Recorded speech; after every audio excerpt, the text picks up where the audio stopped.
G'day everyone, welcome to the Pendulum Perspective. I'm Christian. And I'm Josh, and today we're looking at hydroxychloroquine. 4, 3, 2, 1. Well, thank you for joining us today. This one's going to be a really exciting video. We're going to be looking at something specific, and as I mentioned, hydroxychloroquine. More so looking at the question, did we or are we giving hydroxychloroquine enough credit? And that's going to be the question I think that we're tackling and looking at. I've got a strong opinion on this, as you already know. Yes, but I do know this. Yeah, you would. But what we want to do, as always, is just look at the information presented. So we look at the history of the drug hydroxychloroquine. We know that in 1956, it was approved to treat symptoms of lupus, rheumatoid arthritis, mainly skin inflammation, hair loss, mouth soreness, fatigue, and joint pain. They informed us that it was okay to use during pregnancy and that there was a specific dosage that was given out to be safe. Some of the side effects that they showed were nausea, vomiting, upset stomach, cramps, and diarrhea. That these occurred within the first few days a person takes the drug, but essentially it was more or less safe. It's been around for 50 odd years now, I think 54 years to be exact. A safe drug that's been used as an anti-malarial drug and for the things that I've just discussed there as well. And so we know this drug's been around for a while. We know that it's not something that has destroyed people or something that has been detrimental or had many side effects to us as a population. And so it's very interesting to assess the reaction when people suggest this might be able to be used as a form of treatment for COVID-19. A question that comes to mind really is why not look at alternatives for COVID-19? Yeah. There's been a real push for vaccinations and, studying vaccinations and getting something out there to the people, which we can cover in another video. But why not look for something else? Yeah, and I think that just the same, all that we ask for and all that I ask for in particular is the same amount of effort into a vaccination or what we might deem as a cure to be put into potential treatments. Yep. If we found something that could treat cancer within the early diagnosis of those patients that restricted or reduced the severity of their experience, we would put everything we had into it. Yep. The cure isn't the only. You would thing hope so. Well, yeah, you'd hope so, right? You would hope so. Or at the very least, we would expect that. You would expect that you would put all of your effort into identifying what methods there are out there that help with the treatment or that help with living with the problem, because some people just have to live with it. So our first experience with this was on April the 6th. And this wasn't any doctors. This was the most loved person in the world, which is President Donald Trump. President Donald Trump. And no matter what your opinions are of him, we want to leave that to the side for a second. President Trump tweets out numerous things, some stupid, some on point, just likes to tweet things out. One of the things that he tweeted and one of the things that he discussed was hydroxychloroquine as a treatment measure for COVID-19. And this was met with so much backlash. Even the article we're looking at right now is a fact check article saying President Trump can't seem to stop talking about hydroxychloroquine. There is currently no proven treatment for the coronavirus and COVID-19, the respiratory disease it causes. And they're suggesting that it's creating an environment where political figures can just grasp onto this false hope. Now, I've always thought to myself, if President Trump might be an idiot, but not everyone in his campaign is going to be. And I highly doubt they're going to let him suggest anything like that if there wasn't some form of evidence to back it up. Something that might suggest there's a possibility. You would hope a president of a country would be doing, regardless of whether he was left-wing, right-wing, or whatever, would be doing things and presenting options for the best interest of the country. Absolutely. We think that it's likely that he has some reason to think what he's thinking. And that's fair enough. And why would he be getting so much backlash then? Well, that's a good question. And I personally think that there is a media narrative surrounding this man, and that is that he's a racist, misogynistic, crazy white supremacist person. And so as you can see, there's lots of there's lots of narrative out there. And living in Australia, living in Melbourne, it's easy to tell for those of us that live here, the narrative and the information that's presented is always typically negative.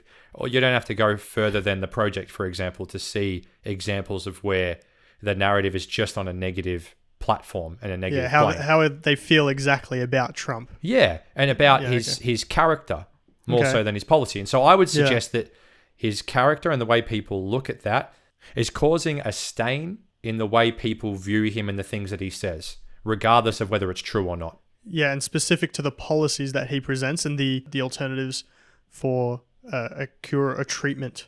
Yeah.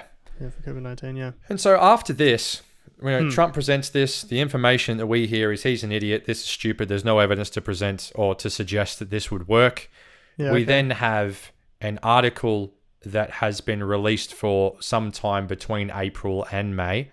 And this article suggests that hydroxychloroquine use actually increases your chance of death and serious heart rhythm complications. Okay, well, this looks like it's in support of, going against Trump. I mean, here we go. Yeah, exactly. Let's have a look. And so for this period of time, that's what people were believing, and this was going against everything that had been said by President Trump and by other people who were suggesting this drug. Okay, so what's it say? Well, what I want to look at, it's on sidrap.umn.edu, and this is author retract controversial hydroxychloroquine study. So the research paper that was published in The Lancet today by Mandeep Mehra and the co-authors of Frank and Amit, I'm not trying to pronounce their last names today, they released an article that suggested what I said before, that there was an increased chance of death and serious heart rhythm complications if you use hydroxychloroquine as a treatment measure. There were 100 scientists. I don't know if there was the exact number. The article says 100 scientists here, 100 clinicians and scientists who voiced their concerns and called for an independent validation of the analysis. So essentially what they wanted is they wanted the data set to be revealed so they could have a peer-reviewed assessment in the way that they came to their results. They refused.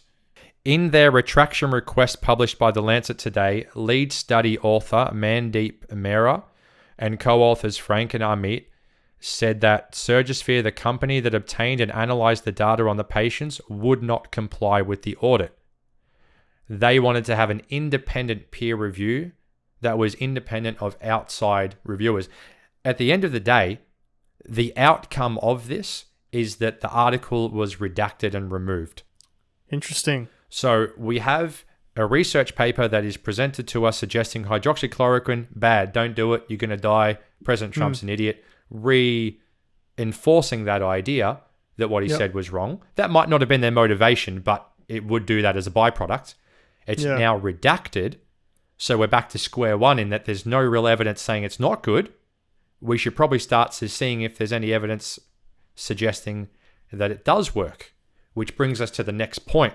And that is that on July 31st, there was a video that went around everywhere. You would have seen it too, man. The Frontline Doctors talking about hydroxychloroquine as a treatment with curing potential. Do you remember that? You remember watching that? Yeah, I do. I actually remember talking to a lot of people about this. Yeah, well, the first thing I wanted to look at, and I've got it up here now, is this is the list of all the doctors and their accreditations under there as well. They're doctors. Like you said before, if a doctor is coming out and saying or suggesting a particular method or a way that we should attack something, they're a doctor, they're a professional. We should give them the courtesy of listening to what they have to say. Within hours of the video being put up, it was censored beyond belief. To even find the video up, we had to go to a different random website that someone's taken their time out to put the original video on there. And all of the focus, all of the commentary on the video by the media and by many people was defamation of character of particular individuals within the video. I do remember a lot of what people said in regards to these doctors, and a lot of it was in question to, like you said, the character. I mean, but if they're going to make that type of claim, like there was a phony doctors or like they weren't as experienced or they were pushing another political agenda as well. First, you got to ask, do we recognize these as actual doctors? Are they qualified physicians? Are they qualified doctors? If the answer is yes, then the questions that we're asking about these people, why are we not asking about other people that we can confirm are doctors or physicians? Yeah, correct. It's about being consistent. Consistent, transparent, and open. Now, I admit, when I watch this video, and for those that would like to watch it, the access and the link is here, and it's in the description below to be able to watch that. Yeah. I would suggest that stating that hydroxychloroquine is an absolute cure is maybe a step too far, but definitely a treatment and an option that we should be exploring. If we're willing to explore a vaccination that we're not going to have any longitudinal study proving its efficacy or proving its safety, then we should be willing to look at a drug that we know has been safe for 50 odd years and testing that to treat what the situation we're in. And even, why not the option of, if this is helping in some way, why not use it to help as well? Yeah. Like, we don't have a cure for cancer. If we found something that helped, well, actually we do have something like chemotherapy that's being used now to help with cancer and used as some form of cancer treatment. But even with those statistics, I mean, we're not going to go into cancer, but even Not with yet. those statistics, they're still, they're still using it. Yeah. Like, there's no vaccine or anything for cancer. It's still out there. But they're using all measures possible to be able to do the best. To fight it. And why not do chemotherapy is this? not the ideal treatment. It's not good for you, clearly. Well, it definitely has side effects. I mean, let's let's Let's not move go on. into it. We digress. If you want to go and search it up, you go search it Yeah, up. you look it up yourself. If you want us to do a video on it, Let Yeah, us we'll do know it. below. Yeah, We'll do it. let's We'll do do it. anything. Shirtless, pantsless, anything you want. Just let us know in the comments below. So we've got these frontline doctors. They're clearly doctors. There's no real evidence that they're not. to suggest that they're not, Correct. And they're presenting information. Let's explore it and consider it. But no, that's not what happened. Even in Australia, a good example is on ABC. Says hydroxychloroquine is a poor coronavirus treatment, but a perfect parable for our times. They're discussing the fact that it's folklore or it's make believe. It's not something that we should really actually consider as an option. They quote that it was tweeted from a celebrity like Madonna, from President Donald Trump. This again. there we go. That's that political. Yeah, it's a political ideology mindset. So it's a groupthink thing. It's like, well, if Donald Trump and Madonna are posting it, then it must be false. That's wrong. That's not the case. We even have doctors doing it too. Yeah, I was just about to say, like, we've said a few things about Daniel Andrews, but just because Daniel Andrews says it doesn't mean it's wrong to use. Correct. You still have to investigate it and give it the same respect, particularly when it's coming from someone in the field of expertise. And that's the point. We had some doctors come out, but now they are being treated as if they're not doctors, or that they're politically biased, or whatever it might be. This is the reason why we're doing the video today, is purely because a report has come out within Australia today on news.com.au, so it's just a general news website, and the title is Hydroxychloroquine, Drug That Could Be Our Virus Savior. Now, what they're doing within some of the laboratories or the studies within Australia now is they are providing an experiment to test whether or not hydroxychloroquine has the capacity to positively influence a person who has COVID-19. Well, that's very interesting because earlier this year it was notioned that hydroxychloroquine would be banned throughout Victoria and it wasn't going to be used. So this is very interesting that they're actually doing something now in Australia to use and experiment on the effects of hydroxychloroquine. Yeah, so a part of the Palmer Foundation, this is in Brazil, or a Brazil report from August the 4th, 2020. So another 10,000 doctors reinforced support for hydroxychloroquine against COVID-19. And you know what they say right after it? Politics cannot be above life.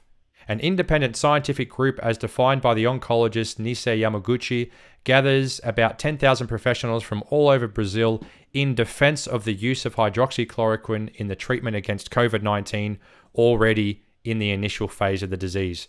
Now I ask, like a question that we should ask ourselves is, why would doctors in America, doctors in Brazil, researchers now in Australia be investigating the looks and defending hydroxychloroquine as a use of a preventative measure or as a treatment, assessing that, testing that out. Yep. Why would they be doing that if there wasn't something there? And I wanted to go back to the article that we read before. In Australia, the lady, I'm not sure exactly what her name is. Here we go. However, the Australian trial led by Walter and Eliza Hall Institute, this is what they've said. It's been highly politicized, but we thought it's best to use proper science to understand whether it plays any role in preventing people getting COVID-19. I think that's really important. It's simple, Yep. but we don't have a lot of people that seem to be following this precedent or this idea. It is highly politicized, but who gives a crap about the political nature of it? If people are dying, sorry, mate, if people are dying and we're so scared about this, any suggestion of a treatment should be assessed without any political agenda and scientifically and evidence-based approach. If it is as deadly as they say it is, I mean, the media that presents it, if it is as deadly and dangerous, why not? Why not look for an option? Yeah. This should have been done straight away. Well, yeah, I mean, do we have the best interest of the people in mind? Yeah. It doesn't make sense when the doctors that are supporting, we'll speak for Victoria, the officials that are supporting the lockdown measures are the ones that come out and don't support hydroxychloroquine. Now, we're not major conspiracy theorists, but what are you supposed to think? You're like, there's a treatment out there. We're not hearing about evidence supporting or research on the treatment within Australia until now, months after it's suggested. And you think, well, far out. If we had a drug that's been around for 50 years that's going to support people in the early stages of COVID-19, possibly be used as a prophylaxis, meaning used as a preventative measure, that would be a game changer. Yeah. Absolute game changer. Yeah. And come to it, like, we're not against, well, I'm not against vaccinations. Yeah, me either. I'm not against getting a vaccination, but if there is something out there that's used or can be used in the treatment of and assist in the recovery of, or even prevent the severity of COVID-19, then why not look into it? And I think with this article that was presented today, what these doctors are doing are the right thing. They're putting aside the politics behind hydroxychloroquine and the media around it, and actually looking into whether or not it is or it isn't a good thing to be using for COVID-19. Exactly. They're taking the same approach that we have to the flu or the cold. We have cold and flu tablets. We have treatment for those. We still have a flu vaccination, but we have treatment for the flu, and you can do both. And in the process of trying to do both, we hope that we're able to find a happy middle where we can make our own decisions for our lives, where we can really live in freedom, and with a transparent government that's presenting information clearly and purely for the benefit of the society that they're governing, and not for some political ideology that they want to forward. This links into everything that's going on in Victoria right now with the restrictions and what Daniel Andrews is presenting, and also what's going on in Australia as a whole. And if we go back to the original question, did we or are we giving hydroxychloroquine enough credit? Yeah. Tell us your thoughts. What do you think? What do you think about the articles that were presented? Is there more information that we haven't touched on? We'd love to know. Yeah, exactly right. Thank you so much for being a part of it. We're grateful for your company. We're grateful for your viewership. Continue on. Yep. And until next time, stay safe. And don't be an idiot.